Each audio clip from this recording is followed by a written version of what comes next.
evening, classmates of Speech 219. I want to start with some questions. Do you enjoy waiting for help? How long do you think it would take for the police to arrive if you and your family were being attacked? The answer might surprise you. Although it varies by police department, the average time for response to the highest priority calls is anywhere from 9 to 14 minutes. Are you prepared to fight for your life for 9 to 14 minutes? It's a long time. Owning a firearm can save your life. Everyone should own a firearm. I want to briefly touch on each point. There's benefits of a responsible armed society. The low operating costs of owning a firearm, the possibility of using it for recreational shooting or even hunting. And also I want to talk about gun ownership and how it instills respect and safety. First, let's talk about a few statistics. So, let's talk about countries where there's a lot of gun ownership. Obviously, the United States is number one per capita, but who do you think is number two? Maybe it's Afghanistan, Iraq, Mexico, Syria, Iran? Not quite. Switzerland. Switzerland is known for its neutral, level-headedness, but it's second only to the United States in firearms per 100 people. In Switzerland, there's about 45 firearms per 100 people. That's compared to 89 per 100 people in the United States. Switzerland's high rate of gun ownership is related to a sense of patriotic duty, according to the Time magazine. Switzerland's firearm homicide is less than 1 per 100,000. That's a pretty low crime rate. Now I want to talk about countries where there's little to no gun ownership, where it's basically illegal. One country I want to talk about is India. It's almost impossible to get a gun there, but they have an extremely high crime rate. On the other hand, you have China, where it's almost impossible to get a gun as well, but the crime rate's relatively low. So what that tells us is it depends on the societal norms for violence and general unruliness. Bad people are going to act bad with a firearm or not. Another zero-gun country is North Korea. Need I say anything else about them? Something else I would like to touch on. Some of us take it for granted because it's been a while since we're, threatened as a country. The United States of America. Gun ownership can help protect the homeland. Now, historically, the last time we were really facing a threat like this, it was Japan.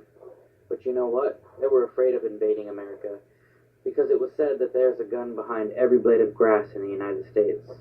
And this worked as a deterrent and gave the Japanese something to think about during World War II. Also, there's current foreign threats. Now, it seems to be popping up in the media every few months or so, but there's active shooters. And who's to say that an active shooter can't or won't happen around you, your house, or your loved ones? So you might be wondering, what are the costs of owning a gun? Well, it actually might surprise you. Firearm ownership is pretty low when you consider the type of power that you're buying. So first, let's talk about a few types. You got a pistol, rifle, shotgun.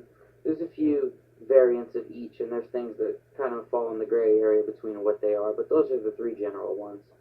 The cost can be about $200 to $400 for entry-level weapons, something that's going to get the job done, but it's not going to be super fancy. And then you can go from about $400 to $1,000 for the higher-end weapons. The sky's really the limit when it comes to firearms as you get into more rare metals and more,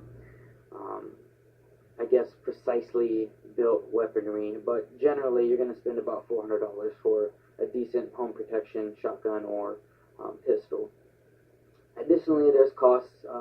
It varies state to state, but between $10 and $1,000 for the permit. Most states where gun ownership is not as tightly controlled, you're not going to spend too much getting your permit. And it also depends on any classes you might take. But in other states, New York, for example, it can be $1,000 to $2,000 to get your gun permit, and it's a very lengthy process as well.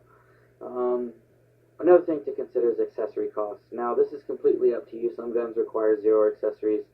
Um, some people love all the accessories. You can get grips, lights, gun sights. Oh man, the gun sights can go for $80 to $1,000 depending on, I guess you could say, how far you're trying to shoot. Some of the sportsman shooters who do competitions, they shoot really far. Some of their sights are in the several thousands of dollars, but for the most part, you're only going to spend $100 or $200 on your sights if you need them at all. And then there's ammo. Ammo is actually pretty cheap. Now, depending on how much you buy at a time, the more you buy, the cheaper it is, but it's about 10 cents to $1 per round. Most rounds are 10, 15, 20, 30 cents per round.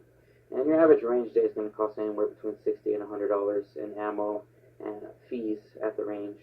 And that's not bad considering you're getting several hours of entertainment. So there's also, now that you have your gun, you might want to be involved in recreational shooting. There's personal recreation. It's fun, exciting, just the average guy who goes to the range once or twice a month, maybe every other month, just to get some fun and exciting shooting in. It's enjoyable. You get to put all the gear on, eye protection, the hearing protection. Some people like to wear gloves. And you really enjoy shooting because you're shooting, you're getting better, you're practicing the fundamentals of shooting, you're getting your skills up. And this actually provides stress relief. There's a feeling of relief from the adrenaline of shooting and practicing a skill. You're getting better and you're enjoying it. Some people even enjoy bringing their family out, building firearms together, shooting with family. Now, obviously, there's a threshold of age here. You don't bring newborns out to the range. I don't think they'll enjoy the percussion of a pistol or rifle.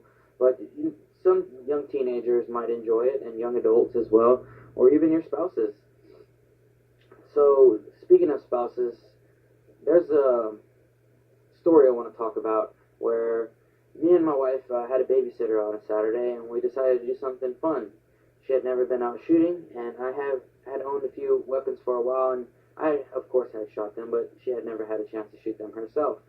And so we made a date out of it. We drove out to a gun range. I gave her a few gun lessons. We went over and over. We had a few drills. And once she had it down and she was comfortable, we started shooting. And it was great. We had an amazing time. We even had a little bit of competition. And it turns out she's a pretty great shot. She's a natural shooter. And it was a great bonding experience for us. It was something I really enjoyed, and we've done it several times since then. And we'll continue to do it because it's something great to do as a married couple. Now, besides shooting just for the fun of it, there's hunting. Hunting can provide sustenance. So, traditionally, the U.S. states where hunting is most prevalent is in the Northwest states and Alaska, where food is harder to get during the winter. So, locals stock up to avoid driving in the harsh conditions. And believe it or not, a single animal can produce hundreds of pounds of food, which can save you so much money. The benefits of hunting, the cost benefits of hunting, minus the initial investment of a firearm, of course, maybe a $20, $30, $40 permit depending on your animal, and a 15-cent bullet can net you hundreds of dollars in meat, which can feed your family throughout the winter. Another thing that hunting provides is appreciation for nature. You get out there, you're walking in the woods, you're listening to the trees, your senses increase, you can smell better, you can see better, you can hear sharper. It's just amazing to be out there in the woods. The Japanese actually have studied the effects of walking amongst the trees, and they can prove that it relieves stress, and they actually recommend it. Not to mention it's great exercise as well. Getting out there on your feet, walking around, and just moving around through the trees, getting that fresh air. Now, hunters actually pay for most conservation in the United States through their permits, the taxes and the fees that they pay. They nearly completely fund the U.S. wildlife conservation efforts. And hunters care about preservation. They want it to be there for their kids. They want nature to be there for their kids' kids. It's a livelihood and it's a resource and it needs protecting, and they're willing to do that. Another thing that hunting brings is travel. You get to connect with people. You meet other hunters from all walks of life. You get to travel to find maybe a particular game, and you get to see new places, and it's really an adventure. Gun ownership also instills respect and safety. So, when owning a weapon, You're taking on a responsibility to keep it secure, to keep it safe, to keep it in control. Some people want to keep their gun locked, but you have to keep it in your you have to keep control of it. You're responsible for that firearm if you're the owner. You have to keep it clean. You have to keep it serviceable. And probably most importantly, never use it unless it's completely necessary, whether that be hunting or for self-defense. Speaking of self-defense, it's a good idea to have a firearm just in case to protect your family. Leave it locked in a nightstand just in case you need it for self-defense in the middle of the night. You already know how long the wait times can be. Be responsible for your own life and your family's life and their security. You don't have to go out hunting. You don't have to go out to the range every month, every week. But wouldn't you rather have a tool to protect yourself and your family than not have it and be waiting and waiting and waiting for law enforcement while you fight for your life? Another great thing about firearms is it can help teach young adults virtues. Virtues of respect, safety, maturity, and responsibility. This reminds me of building a rifle with my daughter. We selected the parts together online. She was very excited about it. She had never shot a gun before, let alone held a gun. So we studied the diagrams for assembly. We went over it. We started to take the parts out of the packages, and I explained every part to her, what it was called and what it did, and its purpose. And then I supervised her build it. We went step by step. She put the entire rifle together, and it took about an hour and a half with a few hand tools, and we put it together. She was proud of it. She was extremely proud of it. The next day we went to the range, and it was just me and her. It was a great bonding experience. She was 13 years old, so she's kind of that young teenager, sort of on rebellion, growing up, but also still sort of a daddy's girl. So we had a great, fun, safe day. Initially she was timid, afraid of the gun, which is understandable. But at the end of the day, she had a respect for the gun, and she wasn't afraid for it, but she had respect for it, and she understood the responsibilities of owning a weapon. So, to conclude, we talked about the benefits of an armed society, how relatively cheap it is to own a gun, the recreational shooting benefits, going out, having fun shooting, hunting to save money, and provide food. And we also talked about the benefits of gun ownership and how they can instill virtues of respect and safety. Everyone should own a firearm, even if you don't want to hunt, don't enjoy shooting at all, don't want to teach loved ones about guns and don't want them around them. You should still keep a firearm as a tool for protection, locked safely where only you know where it is, because it's better to have it and not need it than need it and not have it.